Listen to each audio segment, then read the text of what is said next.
My name is Sarah Martinez, and this is the story of how I went from being rejected 3 times for SEAL training to becoming the first woman to earn the trident. Not through politics or protests, but through 15 shots that saved Fort Bragg when nobody else could. The 3rd rejection letter arrived on a Tuesday morning in March. I remember sitting in my barracks room at Fort Bragg, holding that familiar white envelope with the Naval Special Warfare Command letterhead. My roommate Jessica was sitting on her bunk painting her nails bright red, something that always annoyed our platoon sergeant but made her laugh. Female candidates do not meet the physical requirements for SEAL operations. I crumpled the paper and threw it across the room. Jessica didn't even look up from her nails. Let me guess. Same form, letter, word for word. I slumped back on my bunk. 3 years, Jess. 3 applications, 3 rejections. You know what my grandmother used to say? Jessica blew on her nails. She'd say, Mija, sometimes the door you're pushing on isn't the one that's meant to open. Maybe the universe has other plans. I stared at my wall of marksmanship trophies, thinking about another door that had been slammed shut 20 years ago. I was 8 years old, standing in the desert outside Bakersfield with my grandfather's .22 rifle. Papa had taken me hunting against my father's explicit orders. I'd just put 5 consecutive rounds through a playing card at 50 yards, and Papa's weathered face had lit up with pride. Mija, you have a gift from God. He'd whispered, his calloused hands gentle on my shoulders. But when we returned home, my father was waiting in the driveway, his face dark with fury. He'd served 2 tours in Vietnam, came back with hands that shook when helicopters flew overhead, and nightmares that made him scream in his sleep. The war had taken pieces of him that never came back. She's 8 years old, Papa. He'd said, his voice tight with barely controlled anger. I've seen what bullets do to people. I've held 19-year-old boys while they bled out calling for their mothers. His hands were trembling as he spoke. I won't let that world touch her. I won't let her become what I became. He'd taken the rifle and locked it away in the gun safe. I never saw it again, despite begging him for weeks. That night, I'd cried myself to sleep, feeling like he'd ripped away part of my soul. But his fear made sense now. He wasn't trying to limit me. He was trying to protect me from the ghosts that haunted him every night. You still thinking about him? Jessica's voice interrupted my memories. Yeah, sometimes I wonder if he was right, you know. Maybe I am just chasing something that was never meant for me. Jessica set down her nail polish and gave me that look, the one that said she was about to drop some wisdom on me. Sarah, I've been your roommate for 2 years. I've watched you outshoot every guy on this base. I've seen you carry wounded soldiers twice your size out of kill zones in Afghanistan. Hell, I've seen you fix a broken Humvee engine with nothing but duct tape and determination. She paused. If the Navy SEALs don't want you, it's their loss, not yours. But don't you dare give up because of some bureaucrat's form letter. That evening, my phone rang with an unfamiliar Virginia number. Staff Sergeant Martinez. This is Commander Patricia Hayes from Naval Special Warfare Command. My heart stopped. Hayes was the officer who'd conducted my final interview. The only person in the process who'd seemed genuinely interested in my qualifications rather than my gender. Ma'am, I can't discuss specifics over an unsecured line, but I want you to know I'm working on some policy reviews at the Pentagon level. Stay sharp, Martinez. Sometimes opportunities to prove ourselves come from the most unexpected places. Don't give up on your dreams just yet. The line went dead. I stared at my phone, confused. What did that mean? My mother called an hour later, as if she sensed I needed to hear her voice. Mija, I had the strangest dream about you last night. She said, her accent thicker when she was emotional. You were 8 years old again, standing in that desert with Papa, but this time your father was there too, and he was proud of you. He said, maybe I was wrong, Mija. Maybe some gifts are meant to be used. 2 days later, I was conducting marksmanship training at Range 47 with a squad of Rangers. The weather had been strange all morning. Dark clouds building on the horizon, an oppressive feeling in the air that made everyone edgy. Martinez watched Johnson's breathing. I called out to one of the Rangers who was struggling with a long-distance shot. "You're rushing your shots, Corporal. Take your time." Johnson grinned sheepishly. "Sorry, Staff Sergeant. My girlfriend's coming to visit this weekend, and I guess I'm a little distracted thinking about it." Well, get undistracted," I said, but I was smiling. Johnson was a good kid, barely 21, with that earnest enthusiasm that reminded me why I loved training young soldiers. "The enemy won't care about your love life." "Yes, Staff Sergeant. Focus on the fundamentals. Breathe naturally, squeeze, don't jerk." My phone buzzed with a text from my mother. "Saw the weather reports for your area. Looks dangerous there, mija. You know I worry. Sometimes I think your father was wrong to take away your rifle, but sometimes I think he was protecting something precious. Be safe today." I was about to respond when the base-wide emergency alarm began screaming across Fort Bragg. A sound I'd heard in drills 100 times, but never in a real emergency. Within seconds, my radio exploded with frantic reports that made my blood run cold. Multiple hostiles at the main gate. Armed insurgents have breached perimeter security. Mass casualties in the administrative building. We need medical teams now. This is not a drill. All personnel move to defensive positions immediately. I secured the training weapons and gathered my Rangers. "You heard them. Move, Williams, take point. Johnson, grab that extra ammunition. Everyone else, standard defensive formation." As we ran toward the designated hardened positions, automatic weapons fire erupted from the direction of the command buildings. The sound was getting closer, more intense. "Martinez, this is command." My radio crackled with urgent authority. "Report to range tower immediately. We need every qualified marksman we can get up there now." I looked at Sergeant Williams, a steady veteran I trusted completely. "Take charge here. Keep these men alive and in position until further orders." "Where are you going, Staff Sergeant?" "To find out what all this training was for." The range tower was controlled chaos when I arrived. Sergeant Major Thompson was hunched over tactical displays with Colonel Davis, both men looking more desperate than I'd ever seen senior officers look. "Martinez, thank God you're here," Thompson said without looking up from the displays.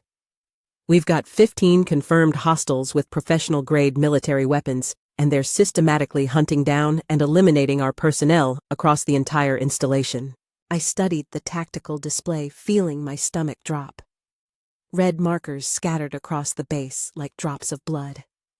Each one represented a terrorist position strategically placed to maximize casualties and prevent effective response. What's our sniper situation, sir?" I asked, though. Something in their expressions already told me the answer would be devastating. Colonel Davis turned to me, and his face told the whole story before he spoke. "Martinez, in the initial assault, Sergeant Chen took shrapnel to the shoulder. Torn rotator cuff can't hold a rifle steady enough for precision work. Corporal Williams is pinned down in Building 4 with a penetrating chest wound and can't move. Staff Sergeant Rodriguez is unconscious in the medical bay with a severe concussion from an IED that went off near his position." The words hit me like a physical blow. "Sir, you're saying?" "I'm saying you're all we've got, Martinez." Thompson opened a gun case containing a Barrett M82A1 50 caliber rifle. 15 targets, confirmed ranges from 600 to 400 meters. These bastards are moving systematically toward the command bunker, where we've got visiting NATO officials conducting classified strategic planning sessions. You've got maybe 90 seconds per target before they reach critical positions. I stared at the Barrett, then at the tactical display, showing the methodical advance of the insurgents. This was beyond anything I'd trained for. The distances were at the extreme edge of the weapon's capability, the time constraints were brutal. And if I failed, a lot of good people were going to die. "Sir, I need current weather data, atmospheric conditions, and detailed intelligence on each target's position and behavior patterns." Martinez," Colonel Davis said quietly, his voice carrying the weight of command responsibility. "These aren't amateur insurgents or random terrorists. Our intelligence suggests months of careful planning, professional military training, sophisticated equipment. They know exactly what they're doing, and if you miss even one shot, they'll triangulate your muzzle, flash zero in on this tower, and kill you before you can engage the next target." Through my earpiece, I could hear desperate voices from trapped soldiers across the base. "We're pinned down in Building 3. Can't move without taking sustained fire. Medical evacuation is impossible with that sniper covering the landing zone. Command, we need immediate support or we're going to lose everyone in the administrative section." Then I heard something that made my blood freeze. Arabic chatter over captured radio frequencies. "Phase 2 complete. NATO targets confirmed in bunker complex. Begin systematic elimination protocol. No survivors for intelligence gathering." I looked at Colonel Davis. "Sir, they're specifically after the NATO delegation. This isn't random terrorism. It's a coordinated assassination mission." "I know, Martinez. The implications." His voice trailed off. "I understand completely, sir." I positioned myself behind the Barrett. "If they succeed, it's not just American lives we lose. It's the credibility of our entire alliance structure." As I settled in behind the scope, I thought about Papa's words from 20 years ago. "You have a gift from God Mija." "Okay, Papa," I thought. "Let's see if you were right about this gift." Target 1.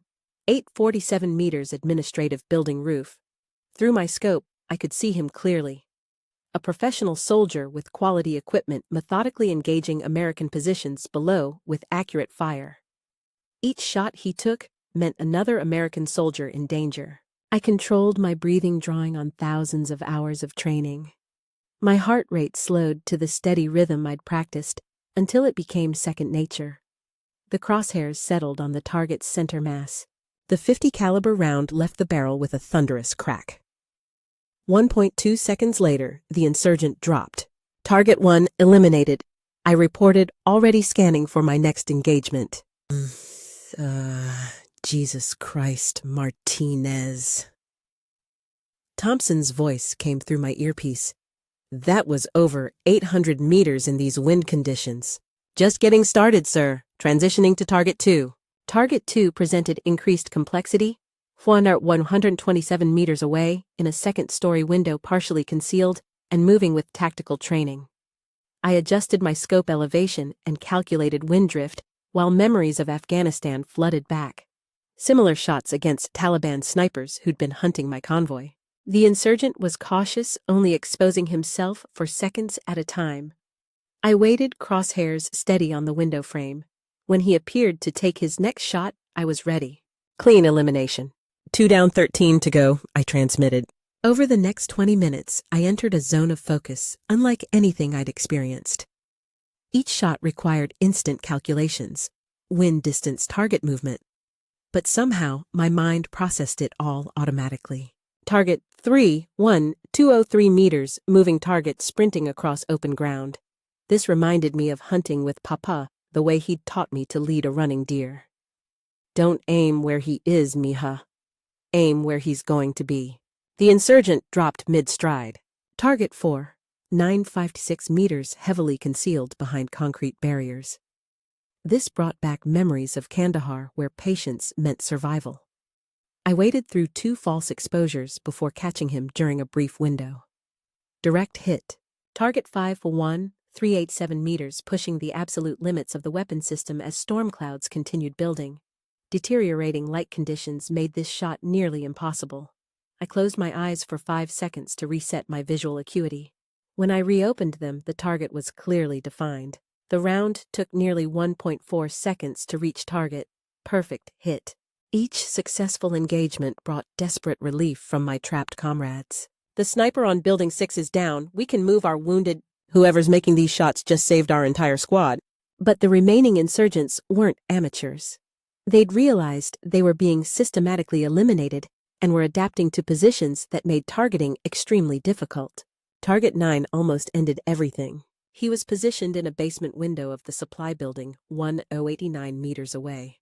The angle was severe, the target exposure minimal, barely 12 inches through which to thread my shot. What I didn't realize was that he'd spotted muzzle flash from my previous engagements. As I settled into position, calculating the complex ballistics for the downward angle, his rifle swung toward the range tower. The incoming round cracked past my head, missing by inches. Concrete fragments from the wall behind me peppered my face, drawing blood that ran into my eyes. Taking counter-sniper fire, I yelled into my radio, rolling sideways to a new position as 2 more rounds impacted where I'd been lying. Martinez, report your status. Thompson's voice carried pure panic. Still functional, but position compromised. I replied, settling into a new shooting position, 15 feet from my original location while wiping blood from my eyes. Give me 30 seconds to re-establish sight picture. The insurgent was scanning for me with his scope, trying to locate my new position. But his muzzle flash had revealed his exact location, and he'd made a fatal error in judgment. I held my breath and delivered the most crucial shot of my life, threading the bullet through that 12-inch gap to eliminate the threat that had nearly ended my mission. 9 down, 6 remaining. I reported, using my sleeve to clear blood from my face, but now the situation had deteriorated. The remaining insurgents knew my approximate location and were repositioning to coordinate fire on the range tower. Just as I prepared to engage Target 10, the approaching storm dramatically altered conditions. What had been a manageable 8 mph crosswind suddenly gusted to 15 mph and shifted direction by 20 degrees. Rain began falling, affecting visibility. Every calculation I'd made was now obsolete. My hands were beginning to tremble from accumulated stress and the Barrett's recoil. My shoulder was bruised. My eyes burned from staring through the scope, and fatigue was setting in after 40 minutes of maximum concentration. Target 10, 156 meters partial cover, shifting wind conditions requiring real-time recalculation. I had to compensate for new atmospheric conditions while incoming fire forced position changes twice. When I finally acquired the shot, the insurgent had moved. I tracked him, adjusted for altered wind patterns, and scored the hit. My radio crackled with a new voice. Range tower, this is Corporal Anderson in Building 8. We have multiple wounded who won't survive without immediate medical evacuation, but there's hostile covering fire on our courtyard. We're trapped. Anderson, provide your exact location. I responded while scanning for Target 11. Southeast corner, 2nd floor. The hostel is approximately 200 meters south of us in the maintenance building. I located Target 11 through my scope. One knows 34 meters away, using professional tactical movement between covered positions. But I'd studied his pattern. 7 seconds behind cover, 3 seconds moving. On his next movement, I was waiting. Direct elimination. Anderson, you're clear to move wounded to evacuation. Roger, range tower. I don't know who you are, but you just saved 8 American lives. That's why I'm here, I thought. Not to prove points about women in combat, but to save lives when it matters most. Target 12, 298 meters moving target with obvious professional training. He was using advanced tactical movement that I recognized from my own infantry training. This wasn't some amateur, but a trained soldier moving toward the command bunker where NATO officials were sheltering. My hands were shaking visibly from accumulated stress. My vision was blurring from prolonged scope use, and every muscle ached from maintaining precision positions under combat conditions. Stay focused, Sarah, I told myself, remembering Papa's voice. When you're tired, Mija, that's when you find out who you really are. I tracked him through the scope, noted his movement patterns, and when he made his final sprint toward the bunker entrance, I was ready despite my physical deterioration. The round caught him 20 meters from his objective. 12 down, 3 remaining. I reported, my voice betraying exhaustion for the first time. The final 3 insurgents had realized their mission was failing. Through intercepted radio frequencies, I heard their panicked Arabic communications. All teams eliminated. Mission compromised by unknown marksmen. Must retreat immediately or face total elimination. But one voice cut through with determination. No retreat. Complete primary objective or die trying. They were making their final push toward the NATO officials running across open ground in desperation. These would be the most challenging shots, moving targets at maximum range with deteriorating conditions. Target 13-1, 145 meters running at approximately 8 mph across open terrain. My hands were shaking badly from stress and fatigue. I had to pause, close my eyes, and remember my mother's words. Sometimes I think your father was wrong to take away your rifle, But sometimes I think he was protecting something precious. Maybe Papa's gift was precious. Maybe it needed protection. But right now, it was desperately needed. I calculated lead time accounting for his speed while compensating for shifting winds. The mathematics had to be perfect despite my deteriorating condition. The bullet found him exactly where I predicted he'd be. Target 14. 1,287 meters, using cover effectively as he moved toward the bunker complex. But experience compensated for fatigue. When he broke cover, I was already tracking his movement despite my trembling hands. Another clean elimination. Target 15, 1,356 meters, maximum effective range. Moving target in deteriorating light with storm winds gusting unpredictably. This was it. The shot that would either complete something unprecedented or allow a terrorist to reach the NATO officials and accomplish his mission. My hands were shaking so severely I could barely maintain sight alignment. My vision was blurred from prolonged concentration and blood from facial cuts. Every muscle screamed with fatigue from 47 minutes of precision shooting under extreme combat conditions. But as I settled behind the Barrett for the final time, my hands trembling badly, I closed my eyes and visualized Papa's weathered face from 20 years ago, his gentle smile when he'd watched me shoot that playing card with impossible precision. The visualization worked. My vision cleared completely and my hands became steady with supernatural calm. This is for every person who's been told they're not good enough. I thought, squeezing the trigger with hands that had suddenly become perfectly still. 1.4 seconds later, the longest 1.4 seconds of my existence, the final insurgent dropped. All the targets eliminated. I transmitted my voice barely steady. Threat completely neutralized. The silence that followed erupted into cheers echoing across the entire installation.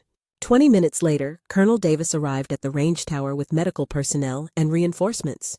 Martinez, what you just accomplished will be studied in military academies for decades, he said, reviewing engagement data. 15 consecutive eliminations at extended range under combat conditions, 0 misses, 0 collateral damage, perfect execution under impossible pressure. Just doing my job, sir. But Thompson dropped the bombshell. Martinez, I just got off a secure call with the Pentagon.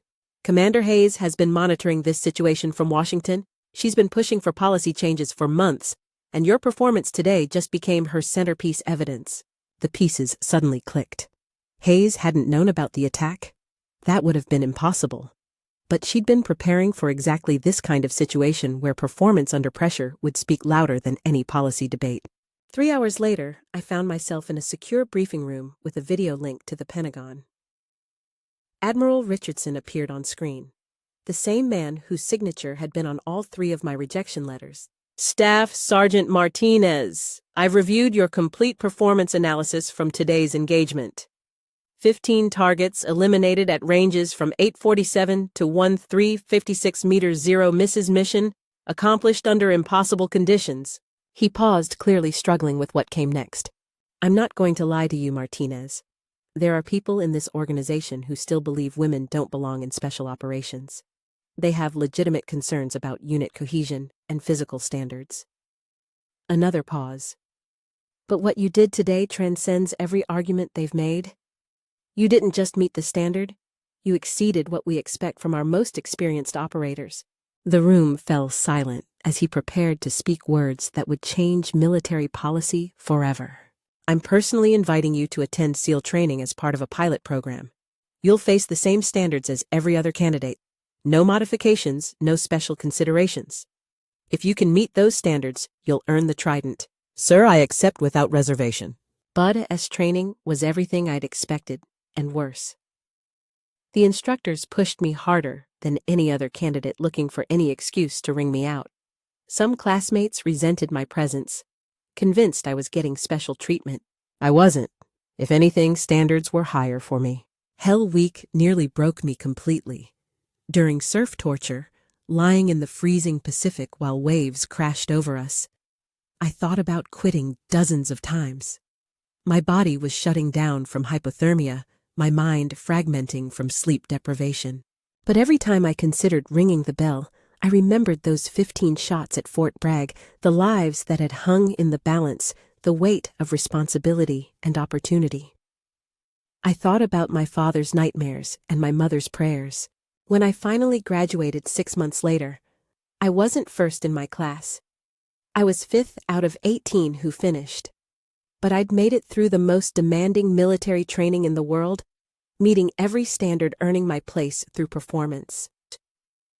As Admiral Richardson pinned the trident to my uniform, he said quietly, "You earned this, Martinez. Not because of politics, but because you met the standard when it mattered most." A week after graduation, Lieutenant Rebecca Santos called me. Ma'am, I've been rejected for Ranger training twice based on physical standards. After what you accomplished, I want to try again. Could you help me prepare?" Of course, Rebecca. But you need to understand, it won't be easy. People will push back harder because of what I did. You need to be ready for that pressure. "I am, ma'am, or at least I will be with proper preparation." I spent months helping Rebecca prepare, sharing everything I'd learned about mental resilience, physical conditioning, and tactical excellence. We trained together, worked through scenarios, discussed psychological challenges. 6 months later, Rebecca became the second woman to earn Ranger tabs. She started quietly reaching out to other women considering special operations careers, offering guidance without fanfare or media attention. That informal network grew organically. Women helping women prepare for selections, sharing knowledge about standards, mental preparation, and tactical skills. No political agenda, just people helping people meet requirements for elite military service. Today, that network has helped dozens of women earn places in special operations units across all branches. The barriers are falling gradually, one person at a time, through demonstrated competence. My father called me the day after my SEAL graduation made national news. "Mia," his voice was thick with emotion. "I saw the ceremony on television. Your mother recorded it, made me watch it 3 times. A long pause. "I need to tell you something I should have said 20 years ago." "What's that, Papa?" When you were 8 when I took that rifle away, I wasn't trying to hurt you or limit your dreams.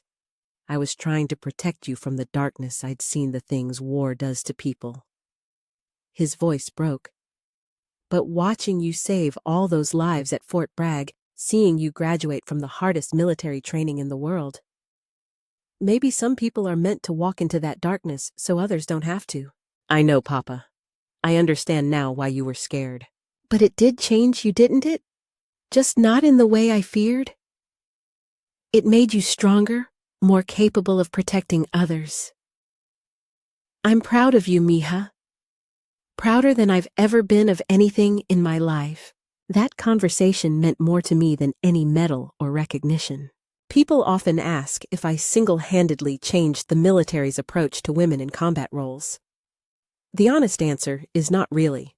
What I did was demonstrate that capability has no gender, that excellence speaks for itself when lives are on the line. The military changed itself slowly and sometimes reluctantly, but it changed because evidence became undeniable. Those 15 shots at Fort Bragg didn't shatter barriers through political action. They simply proved that barriers were artificial constructs that crumbled when confronted with objective performance. When lives were hanging in the balance, the only question that counted was, can you do the job when everything depends on it? I could, and that made all the difference. The trident I wear today isn't a symbol of breaking barriers or making statements. It's a reminder that excellence speaks for itself, that capability transcends demographics, and that when you prove you can save lives, everything else becomes irrelevant. Sometimes the most important victories aren't won by fighting systems or demanding recognition. Sometimes they're won by serving something bigger than yourself when stakes are highest, by demonstrating through actions that competence knows no boundaries. Those 15 shots changed more than military policy. They proved that when we stop limiting people based on preconceptions and start evaluating them based on performance, everyone benefits. The military became stronger when it opened elite units to anyone capable of meeting standards.